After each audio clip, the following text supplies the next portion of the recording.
だもん。おう、どうしたのだなこ。聞くは一瞬の恥、聞かぬは一生の恥ってことわざがあるじゃん。聞くは一時の恥、聞かぬは一生の恥という言い方をする時もあるやつのことなのか。そう、それ。世の中自分の知らないことだらけだと思うのだけど、知ってて当然みたいな雰囲気を出されるとさ、聞きにくいじゃん。まあそういうこともあるかもしれないけど、大抵の場合聞かれた方は何も思わないと思うのだ。それで急にどうしたのだ。聞いてよいのか迷っていることがあってね。教えてくれるかな。ずんだもん。何かわからないけども、わかることであれば答えるのだ。 DJ 使えの人ってのに。やめろ。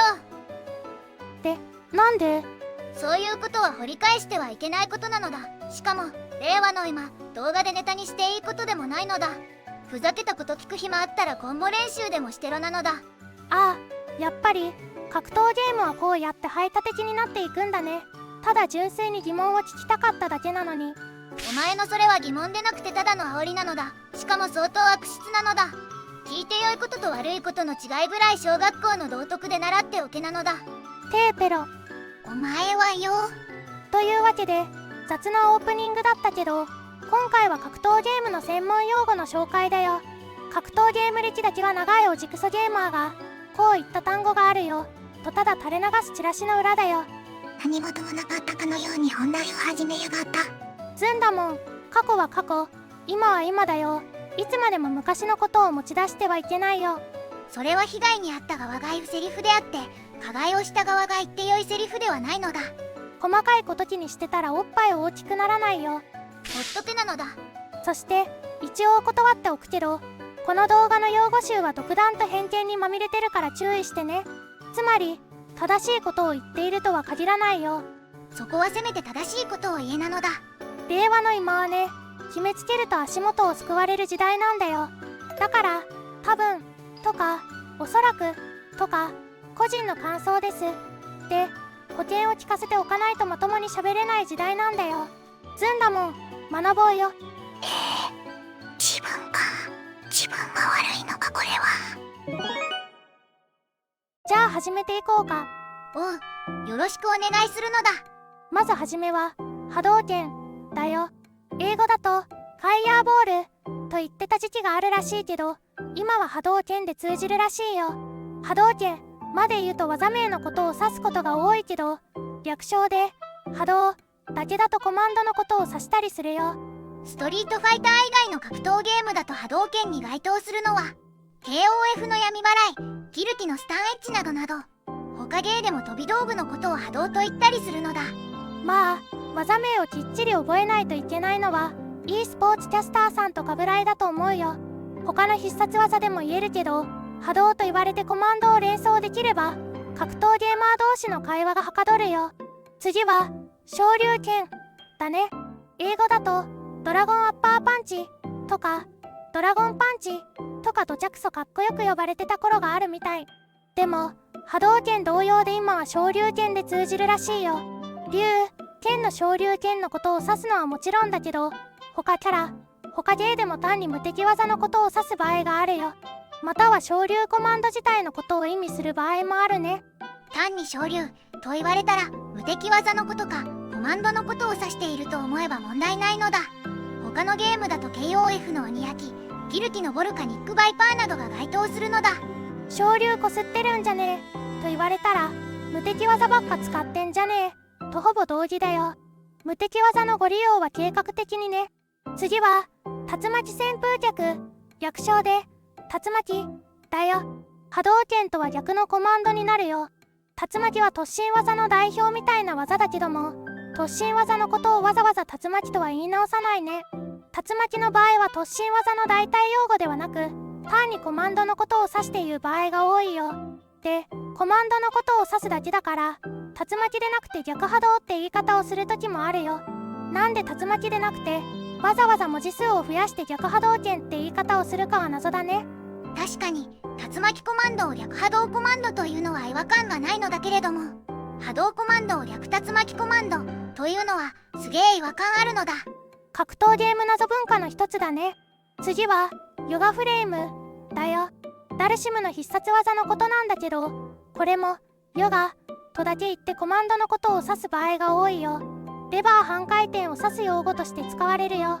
また、逆ヨガで反対方向のヨガ入力のことを指すよ。例えば、マノンのコマンド投げの入力は何なのだ？逆ヨガだよという言い方をしたりするね。わざわざレバー半回転っていうのは長いからヨガコマンドとして覚えておくと会話が楽だよ。昨今はコマンドの簡略化が多いため、ヨガや逆ヨガコマンドから波動や竜巻コマンドになったものが多いのだ。竜の上段側頭蹴りは昔はヨガコマンドだったし、キャミーのアクセルスピンナックルとかは昔は逆ヨガだったんだよ。知ってるとちょっと通かもね。ほんとか。ごめん、すごい適当言った。次は点キー表記だよ。レバー入力の方向をキーボードの点キーの位置関係と比例させて表記する方法だよ。レバーをいじっていないデフォルトの状態を5だとして数字に合わせてどの方向に動かすかを表記する手段だよ。例えば波動拳は236プラス P と表記するよ。5をレバーニュートラルとしてまず5から2の方向、つまり下に動かす。次に2から3の方向、つまり下から右斜め下に動かす。最後に3から6に動かす。つまり右斜め下から右に動かす。イメージが湧かない人はスマートフォンの電卓かキーボードの点キーを見ながら照らし合わせてみてね。今は VC などが主流だし、斜め下を示す矢印の絵文字もあるから、わざわざ点キーだけで表記させる必要はないのだけども、一昔前は VC なんてありはせず、また人にコンボメモを渡す時などにわざわざコマンド名を書いたり技名を書くのは大変だったのだ。なのでコマンドだけさっと表現できるように点キー表記が主流だったのだ。正直この表現方法を開発した人は天才だと思うのだ。ただ慣れないと数字の意味と頭のイメージが比例しないから、すぐにわかる人とそうでない人のばらつきが多いのだ。正直な話、点キー表記わからんと言われても私も理解に時間をかかったからよくわかる。しかも今は前ほど点キー表記の重要性が薄いから余計に馴染みがたいよね。スト6でクラシックスタイルでプレイしている人はコマンドの表記方法でお世話になると思うのだ。余力があるなら馴染むように覚えてみてほしいのだ。教える側としても点キー表記で表現できるのは楽なのだ。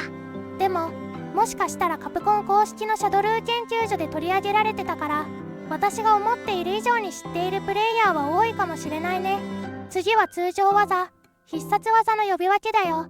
先に波動拳や昇竜拳を紹介してしまったから今更かもしれないけども、大体大きく分けると、コマンド入力が必要な行動は必殺技、コマンド入力が前だけとか後ろだけとかの一方向のみとボタン入力の組み合わせまでは通常技と言われてるよ。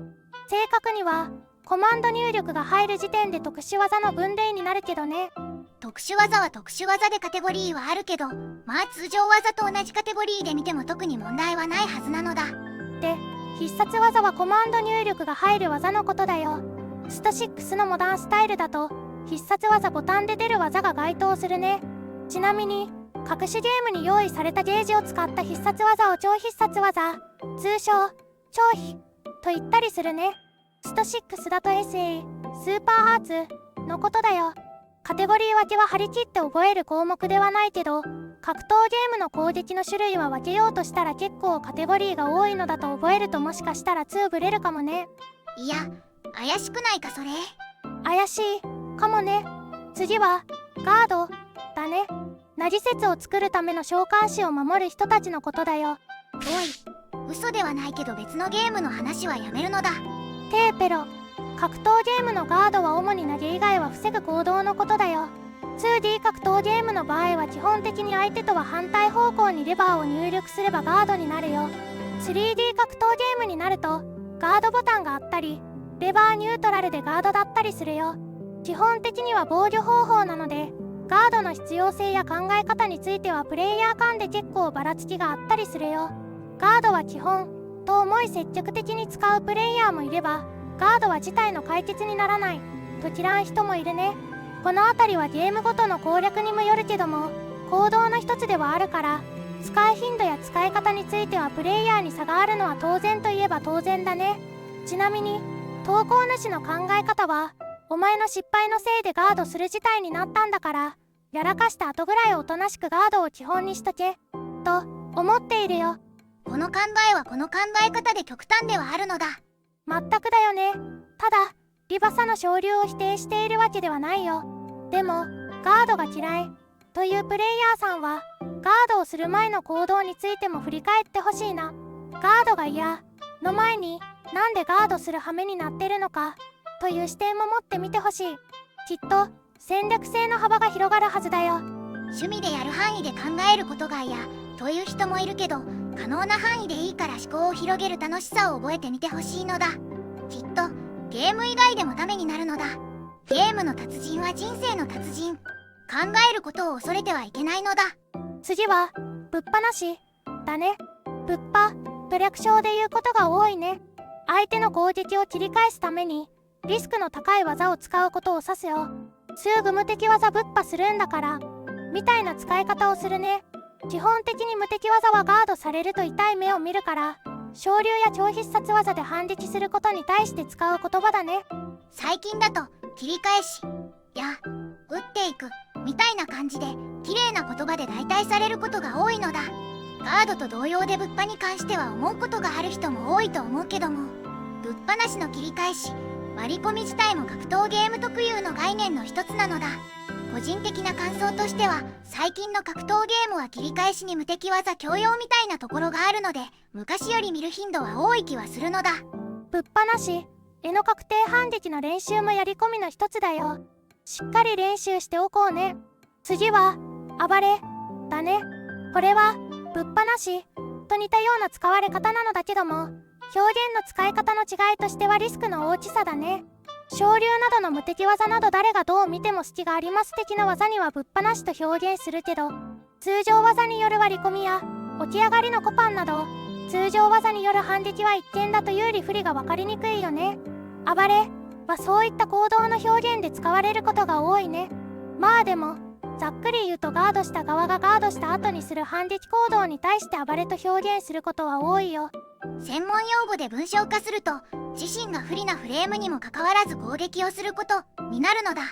2D 格闘ゲームは基本的にはガードさせた側、つまり攻撃をした側がヒット、ガード問わず有利になることが多いのだ。でもその状況にもかかわらず、ガードした側、つまり攻撃を食らってる側が攻撃アクションをすることを指すのだ。でもスト6はちょっと例外になったんだよね。スト6はコパン、小足と言われる小技をガードさせた側、つまり攻撃を出してる方が不利になってるよ。だからスト6の小技をガードした側がボタンを押すことは厳密には暴れとは言わないね。この辺りはそのうち定義化されるとは思うから、プロの発言を待とう。次はコマンド投げ、通称コマ投げだね。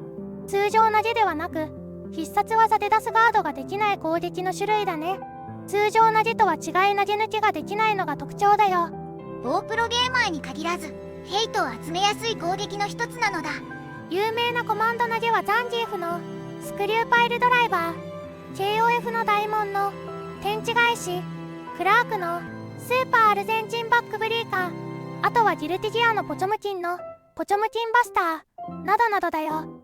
また厳密な定義化はされてないのだけど、スト6マノンのランベルセのようにガードができる投げを打撃投げと言ったりするのだ。ちょっとこの辺りは曖昧なのだ。ガードができないけど打撃投げと言われるものもあるのだ。この辺りは見た目の問題なのだ。次はコンボとレシピだね。攻撃を連続してつなげることをコンボ、そのコンボの内容を明記したものをレシピって呼ぶよ。レシピは料理とかのレシピから来てるよ。内容ってことだね。基本的にコンボは連続ヒット数が表示されるのだ。たとえ実践的でなくても難しいコンボにも挑戦するプレイヤーをコンボ職人と称えたりするよ。よく言われるコンボゲーというのは、基本的にどの行動が当たってもコンボに行くゲームを指すよ。スト6もドライブラッシュがあるから、コンボゲーと呼ばれるには十分なゲームではあるね。一応コンボゲーは別称に近い意味合いはあったのだけど、昨今はコンボすることは格闘ゲームの基本だから、コンボゲーという表現自体使われなくなってきたよ。少し前はコンボを開発するのもゲーム攻略で、コンボレシピを出してくれるプレイヤーは神様のごとくだったよ。ただ最近はトライアルという形式で開発がレシピを用意してくれることが多いよ。スト6はトライアルモードも充実しているので、コンボに迷ってる人は一度やってみるのをおすすめなのだ。次はフレームだね。動画の枠とかフェンスの枠とかのことではないよ。格闘ゲームにおける隠し技の発生、硬直などの長さを表す単位だよ。日常生活を送る上では絶対に必要のない単位だよ。確かにフレームが必要なのは対戦ゲームか動画編集ぐらいなのだ。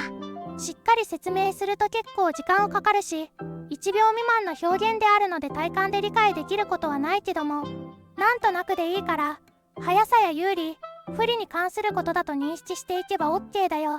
例えばスト6でマイナス4フレームという表記があったら、4フレームで発生する行動が入れられるということだよ。ガードの発生は1フレームからなので、フレームの計算でプラスマイナス0の場合はガードは間に合わないのだ。昇竜拳みたいに露骨に隙が大きいという行動に対しては別にフレームの計算なんていらないよ。ただ攻撃行動の見た目によっては有利か不利かわからない行動もあるので、そういった攻撃手段の確認、切り返し方法の模索に使われたりするよ。フレームに関しては最初に全部覚えるのではなく、ゲームをやり込んでいく上で覚えていくといいよ。ちなみにコンボなどで言われる猶予2フレームとかという表現は、コンボの猶予が2フレーム以内の超シビアなコンボという表現で使われることが多いのだ。フレームが少なければ少ないほどシビアであると思えば大丈夫なのだ。フレームに関しては機械を作ってまたまとめたいところだね。次は対空対地だよ。これは読んで字のごとくなんだけど、空中の相手に対しての行動を対空、空中から地上の相手に対しての行動を対地というよ。昇竜拳などの上に強い行動でなくても、相手の空中攻撃をなんとかできれば対空というよ。 KOF だと壊し対空というしゃがみ壊しで相手の空中行動を狩るというわけわからない行動もあったりするのだ。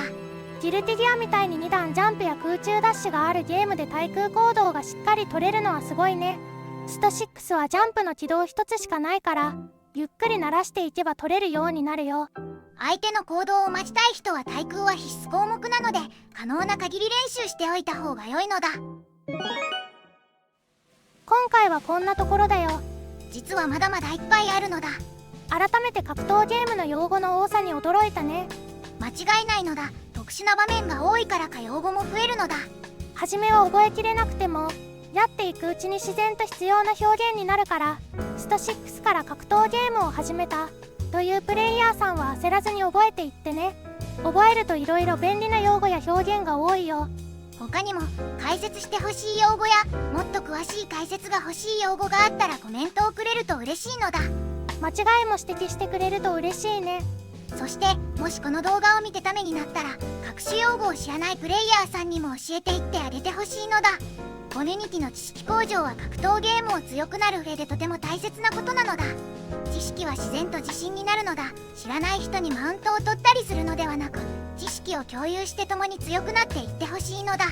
たまに知らない人に対して教えないとか言う人いるけど、個人的にはそういう人は吐き気を催す邪悪だと思うよ。ゲームというのは最初の一歩目からすでに他人が用意をしてくれた舞台だよ。用意された舞台で共に遊んでいるのに、他者に優しくなれないのは人としてどうかと思うよ。格闘ゲームは煽り文化がある世界だけど、それは人に優しくできないこととイコールではないのだ。初心者さんに限らず、どんな他人にも求められれば教えてあげてほしいのだ。この動画がそんな人たちの一助になれば嬉しいのだ。気に入ったらまた見てくれると嬉しいな。じゃあ今回はここまで。最後までご視聴ありがとうございました。ありがとうございましたなのだ。